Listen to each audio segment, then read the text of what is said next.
ಇದು 10 ರೂಪಾಯಿ ಇದ್ರೂ ಕೂಡ ನಿಮ್ಗೆ ಲಾಸ್ ಆಗಲ್ಲ ಗೈಸ್, ಅದಂತೂ ನಾನು ಗ್ಯಾರಂಟಿ ಕೊಡ್ತೀನಿ.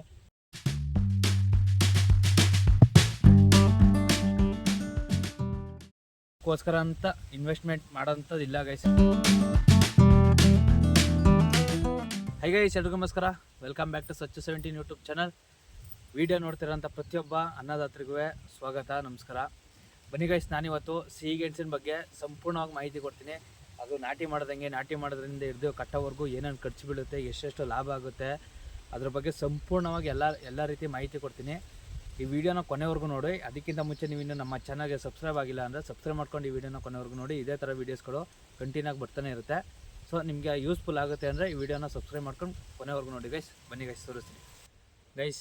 ಫಸ್ಟು ನಿಮಗೆ ಬೇಕಾಗಿರೋದು ನಾಟಿ ಮಾಡೋದು ಹೆಂಗೆ ಅಂತ ಗೈಸ್. ನಾಟಿ ಮಾಡೋಕ್ಕೆ 1 ರೂಪಾಯಿನೂ ಕೂಡ ಖರ್ಚಾಗಲ್ಲ.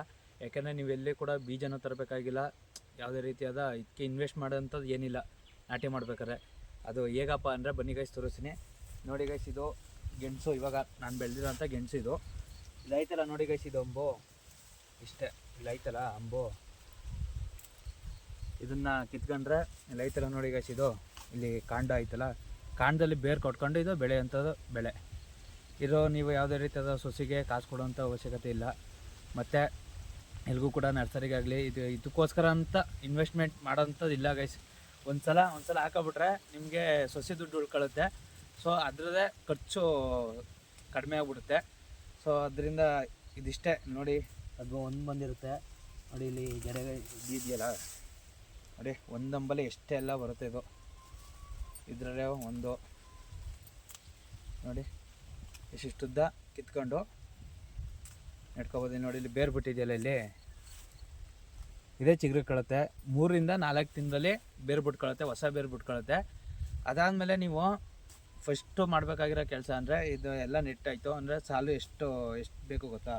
ಸಾಲು ಗೈಸು 1 ಅಡಿಯಿಂದ 1.5 ಅಡಿ ಸಾಲು ಸಾಕು, ಅದೇ ಬೇಜಾನು. 1 ಅಡಿಯಿಂದ 1.5 ಅಡಿ ಸಾಲು ಹೊಡ್ಸಿದ್ರೆ ನಿಮಗೆ ಸಾಕು.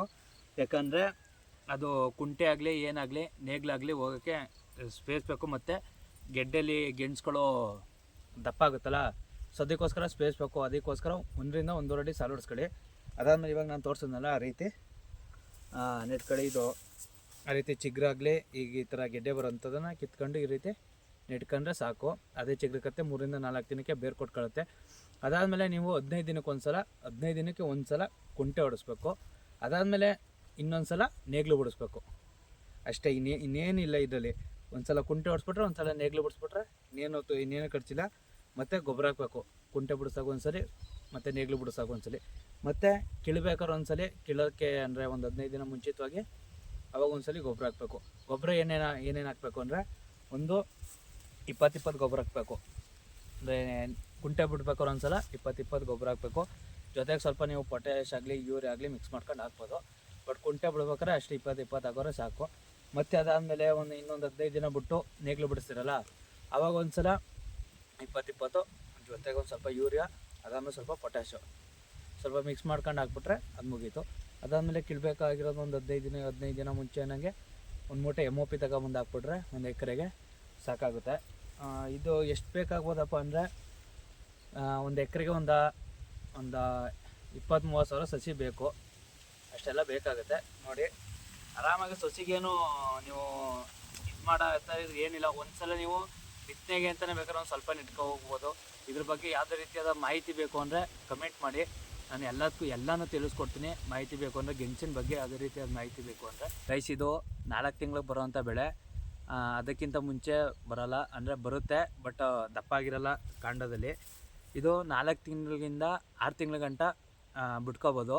ಅದಾದಮೇಲೆ ಹುಳ ಬಿದ್ದುಬಿಡುತ್ತೆ ಕಾಂಡದಲ್ಲಿ. ಅದಾದಮೇಲೆ ಬಿಟ್ಕೊಂಡ್ರೆ ಸೊ 4 ತಿಂಗಳಿಗೆ ಕಟ ಮಾಡಬೇಕು ಅಂತ ಅಂದ್ಕೊಳ್ಳಿ. ಅದು ಮೇಲೆ ಬಿಡ್ತೀನಿ ಅಂದರೆ ನೀವು ಗೆಣಸು ಒಳಗಡೆ ಹುಳ ಬೀಳೋಕ್ಕೆ ಸ್ಟಾರ್ಟ್ ಆಗುತ್ತೆ. ಸೊ ಅದ್ರ ಮೇಲ್ಗಡೆ ಬಿಟ್ಕೊಳ್ಳೋಕೆ ಹೋಗಬೇಡಿ. 4 ತಿಂಗಳು ಕಟ ಮಾಡಿಬಿಟ್ಟು ಒಳ್ಳೆ ಹದವಾಗಿ ಬಂದಿರುತ್ತೆ. ಅದಾದಮೇಲೆ ಗೆಣಸು ಬಂದೈತೆ ಅಂತ ಹೇಗೆ ತಿಳ್ಕೊಳ್ಳೋದು ಅಂದರೆ ನೋಡಿ, ಇಲ್ಲಿ ಇದು ಈ ಥರ ಎಲೆ ಎಲ್ಲ ಎಲ್ಲೋ ಬರುತ್ತೆ. ಈ ಥರ ಎಲೆ ಎಲ್ಲೋ ಬಂದೈತೆ ಅಂದರೆ ಗೆಣಸೆಲ್ಲ ಕಟಾವಾಗಿ ಬಂದೈತೆ ಅಂತ ಅರ್ಥ. ನಿಮ್ಗೆ ಅದರಲ್ಲೂ ಕೂಡ ಡೌಟ್ ಇದ್ದರೆ ಒಂದೆರಡು ಕಾಂಡನ ಕಿತ್ತು ನೋಡಿದ್ರೆ ಅಲ್ಲಿ ಗೊತ್ತಾಗುತ್ತೆ ನಿಮಗೆ ಗೆಣಸು ಬಂದೈತಾ ಇಲ್ವಾ ಅನ್ನೋದು ಗೊತ್ತಾಗುತ್ತೆ. ಒಂದು ಸುಮಾರಾಗೆ ಅಪ್ಪರ ದಪ್ಪನೂ ಕೂಡ ಮಾಡೋಕ್ಕೆ ಬಿಡಬೇಡಿ, ಅಪ್ಪರ ಸಣ್ಣನೂ ಕೂಡ ಇರಬಾರ್ದು. ಒಂದು ಮೀಡಿಯಮ್ ಸೈಜಲ್ಲಿದ್ದರೆ ಗೆಣಸಿಗೆ ಒಳ್ಳೆ ದುಡ್ಡು, ಒಳ್ಳೆ ರೇಟು. ಮತ್ತು ಯಾವುದೇ ರೀತಿಯಾದ ಖರ್ಚಂತೂ ಒಂದು ಎಕರೆಗೆ ಏನು ಬಿದ್ದರೆ ಅಮ್ಮಮ್ಮ ಅಂದರೆ ಮಿನಿಮಮ್ಮು ಒಂದು 10,000 ಬೀಳ್ಬೋದು ಗೈಸ್ ಅಷ್ಟೇ. ಅದ್ರ ಮೇಲೆ ಜಾಸ್ತಿ ಬೀಳಲ್ಲ ಖರ್ಚು. ನಿಮ್ಮದೇ ನಿಮ್ಮದೇ ಕೂಲಿ ಆಳುಗಳು ಅಂದರೆ ನಿಮ್ಮವರೇ ಮನೇಲಿ ಕಳೆ ಗಿಳೆ ಕಿತ್ಕೊತೀನಿ ಅಂದರೆ ಅಷ್ಟು ಕೂಡ ಬೀಳಲ್ಲ. ನಿಮ್ಮದೇ ಕಳೆ ಇದ್ದರೆ ಅದು 10,000 ಕೂಡ ಬೀಳಲ್ಲ. ಗೊಬ್ಬರಕ್ಕೊಂದು ಇನ್ವೆಸ್ಟ್ ಮಾಡ್ತೀರಾ ಅಷ್ಟೇ, ಗೊಬ್ಬರಕ್ಕೆ ಇನ್ವೆಸ್ಟ್ ಮಾಡ್ತೀರಾ ಅಷ್ಟೇ. ಗೊಬ್ಬರ ಇನ್ನೇನು ಔಷಧಿ ಹೊಡ್ಕೊತೀರ ಅಂದರೆ ಔಷಧಿ ಅಷ್ಟೇ. ಇದಕ್ಕೆ ಔಷಧಿ ಹೊಡಿಬೇಕು ಅನ್ನೋ ಅವಶ್ಯಕತೆ ಇಲ್ಲ. ನಾವಂತೂ ಒಂದು ಸಲ ಕೂಡ ಔಷಧಿ ಹೊಡೆದಿಲ್ಲ ಗೆಣಸು ಬೆಳೆದಾಗಿಂದ. ಔಷಧಿ ಹೊಡ್ಕೋಬೇಕು ಅಂದರೆ ಅದು ನಿಮಗೆ ಬಿಟ್ಟಿದ್ದು. ನೀವು ಇನ್ನೂ ಚೆನ್ನಾಗಿ ಬರಬೇಕು, ಗಿಡ ಚೆನ್ನಾಗಿ ಬರಬೇಕು, ಇನ್ನೂ ಗ್ರೋತ್ ಆಗಬೇಕು ಅಂದರೆ ಔಷಧಿ ಹೊಡ್ಕೋಬೋದು. ಬಟ್ ನನ್ನ ಪ್ರಕಾರ ಅಂದರೆ ನಮ್ಮ ಈ ಕಡೆ ಸೈಡ್ ಯಾರು ಕೂಡ ಔಷಧಿ ಹೊಡೆಯಲ್ಲ, ನಾವು ಕೂಡ ಒಂದು ಸಲನೂ ಕೂಡ ಔಷಧಿ ಹೊಡೆದಿಲ್ಲ. ಸೊ ಹಾಗಾಗಿ ನಾನು ಹೇಳ್ತಿರೋದು ಔಷಧಿ ಹೊಡೆಯೋ ಅವಶ್ಯಕತೆ ಇಲ್ಲ. ಬಟ್ ಹುಳ ಬೀಳೋ ಟೈಮಂದರೆ ನೀವು 4 ತಿಂಗಳ ಮೇಲೆ ಬಿಟ್ಕೊತೀವಿ ಆಗಲ್ಲ ಅಂದರೆ ಸೊ ಹುಳಕ್ಕೊಂದು ಔಷಧಿ ಹೊಡ್ಕೋಬೇಕಾಗುತ್ತೆ. ಮತ್ತು ಇದಕ್ಕೆ ಇನ್ನೂ ಏನು ಪ್ರಾಬ್ಲಮ್ ಬರುತ್ತೆ ಅಂದರೆ ಗಿಡ ಬರ್ಬೇಕಾದ್ರೆ ಶೃಂಖಲ ಆಯ್ತಲ್ಲ, ಸೊ ಶೃಂಖಲ ಬೀಳುತ್ತೆ. ಸೊ ಅವಾಗ ಬೇಕಾದ್ರೆ ಒಂದು ಔಷಧಿ ಹೊಡ್ಕೋಬೇಕು. ಸೊ ಅದಾದಮೇಲೆ ಇನ್ನೇನಿಲ್ಲ ಗೈಸ್. ಇದು ನರಳಲ್ಲಿ ಅಷ್ಟು ನೀಟಾಗಿ ಬರೋಲ್ಲ.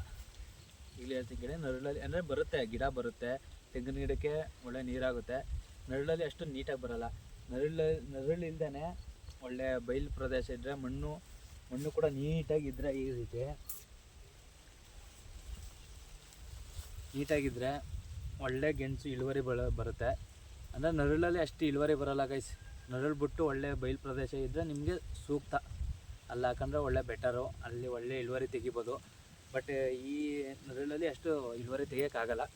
ಅದಾದಮೇಲೆ ನೀರನ್ನು ಅಷ್ಟೇ, ಯಾವಾಗಲೂ ಮಳೆ ಬೀಳೋ ಜಾಗಕ್ಕೆ ಇದಾಗಲ್ಲ. ಇದು ಯಾವಾಗಲೂ ಬಿಸಿಲು ಅಪ್ಪರ ಕೂಡ ಬಿಸಿಲು ಕೂಡ ಇರಬಾರ್ದು, ಯಾವಾಗಲೂ ಕೂಡ ಮಳೆನೇ ಬೀಳದೇ ಇರ್ಬೋದು. ಮಿಶ್ರ ಪ್ರದೇಶದಲ್ಲಿ ಇದ್ದರೆ ಇದು ಒಳ್ಳೆ ಇಳುವರಿ ತೆಗಿಬೋದು. ಯಾಕೆಂದರೆ ಅಪ್ಪರ ಮಳೆ ಬೀಳ್ತಿರೋ ಕೂಡ ಇದು ಇಳುವರಿ ಬರೋಲ್ಲ, ಬೇರು ಸಣ್ಣ ಆಗ್ಬಿಡುತ್ತೆ, ಗೆಣಸು ದಪ್ಪ ಬರೋಲ್ಲ. ಅಂದರೆ ಬಿಸಿಲಾದ್ರು ಕೂಡ ಅಷ್ಟೇ, ಗೆಣಸು ದಪ್ಪ ಬರೋಲ್ಲ, ಅದು ಕೂಡ ಸಣ್ಣ ಆಗುತ್ತೆ. ಹಂಗಾಗಿ ನೀರು ಕೂಡ ನೀವು ಕೊಟ್ಕೊತಿರ್ಬೇಕು. ಅಂದರೆ ಅವ್ರವ್ರ ಭೂಮಿ ಮೇಲೆ ಅವ್ರವ್ರ ಡಿಪೆಂಡು. ಇವಾಗ ನೆಟ್ಬಿಟ್ಟು ನೀವು ಅಂದರೆ ಅದು ನೀರು ಹಿಡ್ದಿಟ್ಕೊಳ್ಳುತ್ತೆ ಅಂದರೆ ವಾರಕ್ಕೊಂದ್ಸಲ ನೀರು ಕೊಟ್ಟರು ನಡೀತದೆ, ಏನು ತೊಂದರೆ ಆಗೋಲ್ಲ. ಅದು ನೀರು ಇಟ್ಕೊಳ್ಳಲ್ಲ ಅಂದರೆ ಅದು ಗೆಣಸು ಒಣಗ್ತಿದ್ದಂಗೆ ನಿಮಗೆ ಗೊತ್ತಾಯ್ತದೆ ಯಾವ್ಯಾವ ಟೈಮಲ್ಲಿ ನೀರು ಕೊಡಬೇಕು ಅಂತ. ಆ ಟೈಮಲ್ಲಿ ನೀರು ಕೊಟ್ಕೊಂಡ್ರೆ ಸಾಕಾಗುತ್ತೆ. ಅದಾದಮೇಲೆ ಇನ್ನು ಕಿಳ್ಬೇಕಾರೆ ಏನು ಮಾಡ್ಬೇಕಂದ್ರೆ ಫಸ್ಟು ಇಲ್ಲಿರೋ ಮುನ್ನೆಲ್ಲನೂ ಕಿತ್ತು ಒಂದು ಕಡೆ ಸೈಡ್ಗೆ ಹಾಕಬೇಕು. ಒಂದು ಕಡೆ ಸೈಡ್ಗೆ ಹಾಕ್ಬಿಟ್ಟು ಅದಾದಮೇಲೆ ಹಿಂದ್ಗಡೆಯಿಂದ ನೇಗ್ಲಲ್ಲಿ ಉತ್ಕೊಂಡವ್ರೆ ಕಿಳಂಥ ಈಸಿ ಮೆಥಡ್ ಏನಪ್ಪ ಅಂದರೆ ಯಾರು ಕೂಡ ಇನ್ನು ಮ್ಯಾನ್ಯಲಾಗೆ ಮಾಡ್ಬೋದು, ಆದರೆ ಟೈಮು ಹಿಡಿಯುತ್ತೆ. ಸೊ ಹಂಗಾಗಿ ಒಂದು ಕಡೆಯಿಂದ ನೇಗ್ಲಲ್ಲಿ ಆ ದಿಂಡೆ ಐತಲ್ಲ ಇದು ನೋಡಿ, ಇದು ನಾನು ಇದನ್ನು ಕಿಳ್ಸಕ್ಬೇಕು, ಅದಕ್ಕೆ ಕಿಳಾಕ್ತಾ ಇದ್ದೀನಿ. ಈಗ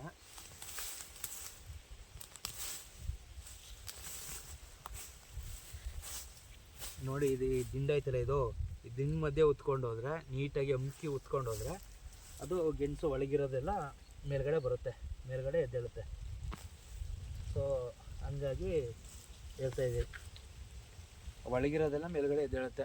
ಕೈಲಿಂದ ಕೀಳೋಕ್ಕದು ಆಗಲ್ಲ, ಕಷ್ಟ ಆಗುತ್ತೆ ಗೈಸ್. ಇಷ್ಟೇ. ಇದು ಗೆಣಸಿನ ಬಗ್ಗೆ ಏನೇ ಮಾಹಿತಿ ಬೇಕಾದ್ರೂ ಕಮೆಂಟ್ ಮಾಡಿ. ಮತ್ತು ಇದ್ರ ಖರ್ಚು ಎಷ್ಟಾಗುತ್ತೆ ಅಂದರೆ ಒಂದು ಎಕರೆಗೆ ಮಿನಿಮಮ್ಮು ಒಂದು 10,000, ಮ್ಯಾಕ್ಸಿಮಮ್ 10,000 ಖರ್ಚಾಗುತ್ತೆ ಗೈಸ್ ಅಷ್ಟೇ. ಅದಾದಮೇಲೆ ಇವಾಗಿನ ರೇಟು ಮಾರ್ಕೆಟಲ್ಲಿ ಏನಪ್ಪ ಐತೆ ಅಂದರೆ ಈಗ ಜುಲೈ ತಿಂಗಳು, ಈ ತಿಂಗಳಲ್ಲಿ ಇವಾಗ ಮೈಸೂರು ಮಾರ್ಕೆಟ್ ರೇಟ್ ಏನೈತೆ ಅಂದರೆ 30 ರೂಪಾಯಿ ರೇಟ್ ಐತೆ ಗೈಸ್. 30 ರೂಪಾಯಿ ರೇಟಲ್ಲಿ ಲೆಕ್ಕ ಕಡೆ ನೀವೇ ಒಂದು ಎಕರೆಗೆ ಹೆಚ್ಚು ಕಡಿಮೆ 150ರಿಂದ 200 ಮೂಟೆ ಬೆಳಿಬೋದು. 50 kg ಚೀಲ ಲೆಕ್ಕ ಕಡೆ ನೀವೇ ಎಷ್ಟಾಗುತ್ತೆ ಅಂತ. ಬಟ್ ಇದರಲ್ಲಿ ಒಳ್ಳೆ ಲಾಭ ಮಾಡ್ಬೋದು, ಒಳ್ಳೆ ಖರ್ಚಿರಲ್ಲ. ಖರ್ಚಿಲ್ಲದೆ ಲಾಭ ಮಾಡೋಂಥ ಕೃಷಿ ಇದು. ಲಕ್ಷಾಂತರ ರೂಪಾಯಿ ಲಾಭ ಮಾಡ್ಬೋದು. ಬಟ್ ನೀವು ಕರೆಕ್ಟಾಗಿ ನೀವು ಮಾಡ್ಕೊ ಹೋಗ್ತೀನಿ ಅಂದರೆ ಲಕ್ಷಾಂತರ ರೂಪಾಯಿ ಲಾಭ ಮಾಡ್ಬೋದು. ಅಷ್ಟು ಕೂಡ ಕೆಲಸನೂ ಹಿಡಿಯಲ್ಲ ಇದು. ನೆಡ್ಬೇಕಾದ್ರೆ ಆಳುಗಳು ತಗೊಳುತ್ತೆ, ಕಳೆ ಕಿಲ್ಸ್ಬೇಕಾದ್ರೆ ಆಳುಗಳು ತಗೊಳುತ್ತೆ, ಮತ್ತು ಗೆಣಸನ್ನ ಎತ್ತಬೇಕಾದ್ರೆ ಆಳುಗಳು ತಗೊಳುತ್ತೆ. ಅದಾದಮೇಲೆ ಯಾವುದೇ ರೀತಿಯಾದ ಆಳುಗಳ ಅವಶ್ಯಕತೆ ಇದಕ್ಕಿಲ್ಲ. ನೀರು ನೋಡ್ಕೊಂಡವ್ರೆ ಸಾಕು, ಇನ್ನೇನೂ ಅವಶ್ಯಕತೆ ಇಲ್ಲ. ಇದ್ರ ಬಗ್ಗೆ ಏನೇ ಡೌಟ್ ಇದ್ದರೂ ಕೂಡ ನಾನು ಕೇಳಿ ಕಮೆಂಟ್ ಮಾಡಿ ನಾನು ಎಲ್ಲದಕ್ಕೂ ಉತ್ತರ ಕೊಡ್ತೀನಿ ಗೈಸ್. ಇದು ಅಂದರೆ ಈ ಟೈಮಲ್ಲಿ ಜುಲೈ ಟೈಮಲ್ಲಿ ಹಾಕಿದ್ರೆ ಬೆಟರು. ಜುಲೈ ಮತ್ತು ಡಿಸೆಂಬರ್ ಟೈಮ್ನಲ್ಲಿ ಇದನ್ನು ನಾಟಿ ಮಾಡಿದ್ರೆ ಬೆಟರು. ಅಂದರೆ ಇವಾಗ ರೇಟು ಕೂಡ ಒಂದೇ ಥರ ಇರೋಕ್ಕಾಗಲ್ಲ. ಇವಾಗ ನಾನು ಹೇಳ್ತಿದ್ದೆ ಅಟ್ ಪ್ರೆಸೆಂಟ್ 30 ರೂಪಾಯಿ ಇದೆ ಅಂತ. ಬಟ್ ಅದೇ ರೇಟ್ ಅಂತ ಯಾವುದೇ ಕಾರಣಕ್ಕೂ ಇರೋಲ್ಲ. ಯಾಕೆಂದರೆ ತರಕಾರಿ ರೇಟು ನಿಮಗೆ ಗೊತ್ತು, ರೈತರುಗಳಿಗೆ ಎಲ್ಲರಿಗೂ ಗೊತ್ತು ಯಾವ್ಯಾವ ಟೈಮಲ್ಲಿ ಹೆಂಗೆ ಇಳಿತದೆ ಅಂತ. ಅದೇ ರೀತಿ ಇದು 10 ರೂಪಾಯಿ ಇದ್ರೂ ಕೂಡ ನಿಮ್ಗೆ ಲಾಸ್ ಆಗೋಲ್ಲ ಗೈಸ್, ಅದಂತೂ ನಾನು ಗ್ಯಾರಂಟಿ ಕೊಡ್ತೀನಿ. ನೀವು ಹಾಕಿರೋ ಖರ್ಚಿಗೆ 10 ರೂಪಾಯಿ ಇದ್ರೂ ಕೂಡ ಅದ್ರ ಮೇಲೆ ಲಾಭ ಆಗೇ ಆಗುತ್ತೆ. 10 ರೂಪಾಯಿ ಇದ್ರೂ ಕೂಡ ನಿಮ್ಗೆ ಲಾಸ್ ಆಗೋಲ್ಲ, ಅದು ಪಕ್ಕ ನಾನು ಗ್ಯಾರಂಟಿ ಕೊಡ್ತೀನಿ. ಒಳ್ಳೆ ಇಳುವರಿ ಬಂದರೆ 10 ರೂಪಾಯಿ ಇದ್ರೂ ಕೂಡ ಲಾಸ್ ಆಗುತ್ತೆ ಗೈಸ್ ಇದರಲ್ಲಿ ಮೇಯ್ನು ಪ್ರಾಬ್ಲಮ್ಗಳು ಏನು ಅಂದರೆ ಒಂದು ತೋಡವಾದಿತ್ತೆ ಮತ್ತು ಇನ್ನೊಂದು ಹಂದಿ. ಇವೆರಡು ಜಾಸ್ತಿ ಇರೋವು ಇದನ್ನ ಹಾಕಬೇಡಿ. ಯಾಕೆಂದರೆ ಹಂದಿಗಳು ಸ್ವಲ್ಪ ದಪ್ಪ ಆಯ್ತಿದ್ದಂಗೆ ಹಂದಿಗಳು ಬಿದ್ದುಬಿಡ್ತವೆ, ಅದನ್ನು ಕಾಯಬೇಕು. ಮತ್ತು ತೋಡಗಳಂತೂ ತುಂಬಾ ಬೀಳ್ತವೆ. ಇದಕ್ಕೋಸ್ಕರ ಈ ಗೆಣಸು ತುಂಬಾ ಸಿಹಿ ಇರ್ತದಲ್ಲ, ಸೊ ಅದಕ್ಕೋಸ್ಕರ ತೋಡಗಳು ಕಾಟ ಜಾಸ್ತಿ. ಬನ್ನಿ ಗೈಸ್ ನಾನು ತೋರಿಸ್ತೀನಿ ಇಲ್ಲಿ ಎಷ್ಟೊಂದು ಹಂದಿಗಳು ಇದೆ ಅಂತ ಪ್ರಾಬ್ಲಮ್ಗಳು. ಗೈಸ್ ಇಲ್ಲಿ ನೋಡಿ, ಇದೆಲ್ಲ ಹಂದಿ ಒದ್ದಿರೋದೆ, ಇದೆಲ್ಲ ಹಂದಿ ಗುದ್ದಿರೋದು ಇದು. ನೋಡಿ ಇದೆಲ್ಲ ತೋಡ, ಇದೆಲ್ಲ ಹಂದಿ ಎಲ್ಲ ತಿನ್ಕೊಂಡು ಹೊರಟೋಗುತ್ತೆ ಗೈಸ್ ಇದೆಲ್ಲ. ಅಂದರೆ ನೀವು ನೀಟಾಗೆ ಕಾಯ್ತೀನಿ ಅಂದರೆ ಮಾಡ್ಬೋದು ಇದನ್ನೆಲ್ಲ. ಬಟ್ ಅದು ತುಂಬ ಕಡೆ ಇರೋದು ಇಷ್ಟಾಗಲೇ ಎಲ್ಲ ವೇಸ್ಟ್. ಇಷ್ಟಾಗಲೇ ಎಲ್ಲ ತಿನ್ಕೊಬಿಟ್ಟಿದೆ. ನೋಡಿ ಈ ಕಡೆ ಹೇಗಿದೆ, ಇಷ್ಟಾಗಲೇ ಎಲ್ಲ ತಿನ್ಕೊಬಿಟ್ಟಿದೆ. ಈ ರೀತಿ ತುಂಬಾ ತೋಡಗಳು ನೋಡ್ತಾ ಇರ್ಬೋದು ನೀವು. ಅಂಬೋಳಿಗೆ ಕಾಣೋದಿಲ್ಲ ನಮಗೆ. ನೋಡಿ ಇದೆಲ್ಲ ಹಂದಿ ಕಾಟ ಇರತ್ತವೋ ಜಾಸ್ತಿ. ನಮ್ಮ ಕಡೆ ಅಷ್ಟು ಜಾಸ್ತಿ ಇಲ್ಲ, ಬಟ್ ಆದರೂ ಕೂಡ ಹಂದಿ ಕಾಟ ಐತೆ. ನೋಡಿ ಇದೆಲ್ಲ ತೋಡ ಒದ್ದಿರೋದು. ಸೊ ತೋಡಗಳು ಕೂಡ ತುಂಬ ತಿನ್ಕೋತವೆ. ಸೊ ಅದೆಲ್ಲ ಅವಾಯ್ಡ್ ಮಾಡ್ತೀನಿ ಅಂದರೆ ಗೈಸ್ ಇದು ಓಕೆ, ನೆಟ್ಕೋಬೋದು. ಸೊ ಇದು ಮೇನ್ ಪ್ರಾಬ್ಲಮ್ ಆಗಿರೋದೆ ಇದು, ಇಷ್ಟೇ ಮೇನ್ ಪ್ರಾಬ್ಲಮ್.